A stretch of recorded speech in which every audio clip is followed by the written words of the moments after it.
चलिए अगले क्वेश्चन की बात कर लेते हैं। Question number 11। क्वेश्चन नंबर 11 में कह रहा है कि एक संख्या को जब 7 से विभाजित किया जाता है तो 3 शेष बचता है। उस संख्या के वर्ग को 7 से विभाजित किया जाए तो शेष क्या बचेगा। क्वेश्चन बहुत अच्छा है, इसको समझने का प्रयास करते हैं। क्वेश्चन क्या कह रहा है, पहले इतना समझ लेते हैं।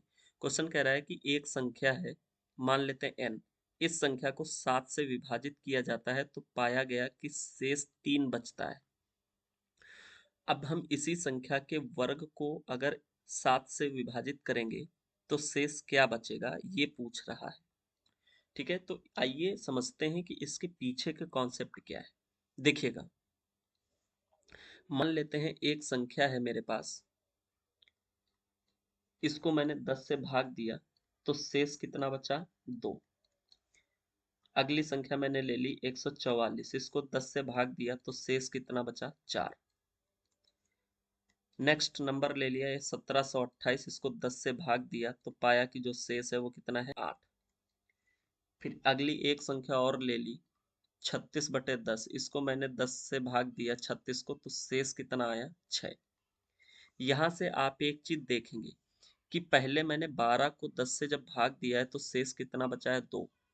फिर 144 को 10 से भाग दिया है तो शेष बचा है 4। फिर 1728 को 10 से भाग दिया है तो शेष बचा 4, शेष बचा 8। फिर 36 को 10 से भाग दिया तो शेष बचा 6। यहाँ से आप एक चीज देख पाएंगे कि ये जो 12 लिखा है, 12 का जस्ट वर्ग कर दिया है मैंने तो हो गया 144। 12 का वर्ग कर दिया तो हो गया 144। अगले आप देखेंगे कि तीसरे स्टेप में मैंने क्या किया है कि 12 का क्यूब कर दिया, 1728। ठीक है, तो यहाँ से थोड़ा सा चेंजमेंट अगर मैं इसके शेषफल में करूंगा तो पहले शेषफल 2 बचा, दूसरे स्टेप में 2 का स्क्वायर बचा 4, और तीसरे स्टेप में 2 का क्यूब बचा यानी 8। तो आप यहाँ से ये बात देखेंगे कि अगर मैं इस 12 का स्क्वायर कर रहा हूँ तो जो शेषफल बच रहा है वो 12 से जो भाग देने पर शेष बचता था उसका स्क्वायर ही शेषफल बच रहा है। यानी कि जब मैं 12 को 10 से भाग दे रहा हूँ तो शेषफल बच रहा है 2। फिर मैंने 12 का स्क्वायर किया 144, और इस 144 का जब जब 10 से भाग दे रहा हूँ तो शेष बच रहा है 2 का स्क्वायर यानी 4।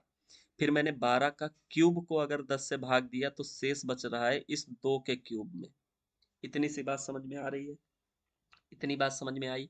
ठीक है, अब यहाँ से एक चीज और समझने वाली है कि अगर मैं यहाँ से इसके लिए बात करूं तो ये मैंने देखा कि ये क्या है, 12 × 3, ये कितना है, ×3। अगर मैं ×3 कर रहा हूं तो ये कितना हो जाएगा, 12×3 = 36। और इस 36 को जब मैं 10 से भाग दूंगा तो मैंने ये देखा कि जो शेष बच रहा है वो भी इसके शेष का 3 गुना बच रहा है, यानी कि इसको हम लिख सकते हैं 2 × 3। जब मैंने 12 को 10 से भाग दिया तो शेष बचता था 2, लेकिन जब मैंने 36 को 10 से भाग दिया तो शेष बचा 2 × 3। यानी कि 12 को 2 से गुणा करा, 3 से गुणा कराया तो शेषफल में भी 3 से गुणा हो जाएगी। ठीक है, तो इस प्रकार यहाँ से यही बात आपको समझाने के प्रयास कर रहा हूँ। तो यहाँ से आपको एक स्टेटमेंट ध्यान रखना है कि जो बदलाव भाज्य के साथ होगा, यहाँ से लिखो, जो बदलाव भाज्य के साथ होगा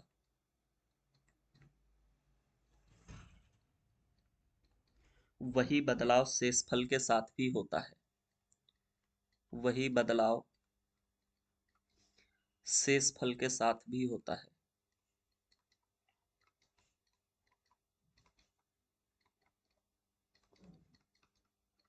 बात समझ में आ रही कि अगर आप स्क्वायर करेंगे तो जो शेष बचेगा वो भी स्क्वायर में ही बचेगा, अगर आप क्यूब करेंगे तो जो शेष बचेगा वो क्यूब में ही बचेगा। ठीक है, इतनी बात समझ में आ गई।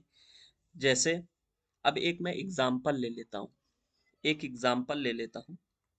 ठीक है, उससे समझने का प्रयास करता हूँ। मैं मान रहा हूँ कि जैसे मैंने एक संख्या ले ली, इस संख्या को 21 से भाग दिया तो जो रिमाइंडर बच रहा है वो 4 बचेगा। ठीक है, तो अगर मैं इसके स्क्वायर की बात करूँ, एन स्क्वायर को अगर मैं 21 से भाग दूं तो शेष क्या बचेगा, इस 4 का स्क्वायर है ना, एन का स्क्वायर किया तो इधर 4 का स्क्वायर हो जाएगा, कितना, 16। इतनी बात समझ में आई। फिर मैंने क्या किया, इस n को क्यूब किया, n क्यूब, तो मैंने भाग दिया 21 से, तो शेष कितना बचना चाहिए, 4 का क्यूब। ठीक है, यही तो मैंने बताया है। 4 का क्यूब कितना हो जाएगा, 64। 4 चक्कू 16 चक्कू 64। यहां तक कोई प्रॉब्लम? लेकिन यहां पर आकर के ये बात गलत हो जाती है। ये बात गलत हो जाती है क्यों? क्योंकि जो शेषफल है वो कभी भी, शेषफल जो है वो कभी भी इस भाजक भाजक से बड़ा नहीं होगा, भाजक से बड़ा नहीं होगा। ठीक है, n था, n को 21 से भाग दिया तो शेष बचा 4, n स्क्वायर को 21 से भाग दिया 16। ठीक है, यहां तक भी गली मत है, क्यों? क्योंकि जो 16 है ये इस भाजक से छोटा है, लेकिन यहाँ पर अगर क्यूब करेंगे तो हो जाएगा 64, और ये 64 जो है इस भाजक से बड़ा है। इतनी बात समझ में आ गई?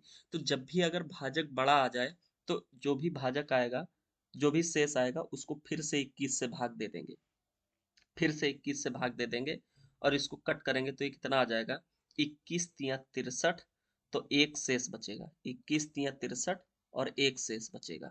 इतनी बात समझ में आ गई? इतनी बात समझ में आ गई कि जो भाजक होता है वो हमेशा शेषफल से बड़ा होगा। ठीक है, शेषफल हमेशा भाजक से छोटा होता है। तो यहाँ पे ये चीज ध्यान रखना कि जो शेषफल है वो हमेशा छोटा होता है किससे, भाजक से। ठीक है, इतनी सी बात ध्यान रखना।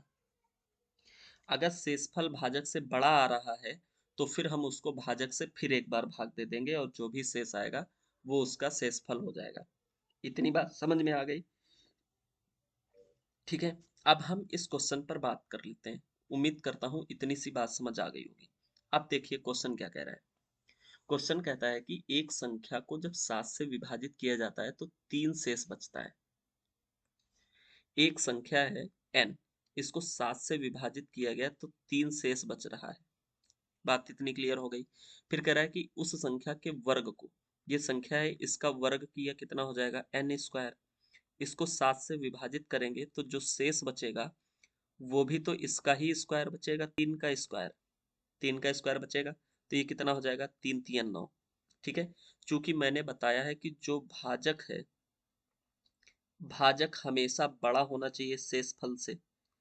ठीक है, भाजक हमेशा शेषफल से बड़ा होना चाहिए, या शेषफल छोटा होना चाहिए हमेशा भाजक से।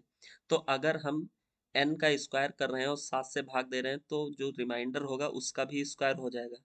जब मैंने रिमाइंडर का स्क्वायर किया तो देखा कि जो भाजक है वो छोटा हो गया, जबकि भाजक बड़ा होना चाहिए। तो हम क्या करेंगे, एक बार फिर से इस 9 को भाग देंगे 7 से, और 7 से जब भाग देंगे तो ये कितना बचेगा, 7 एकम 7, और रिमाइंडर बचेगा आपका 2।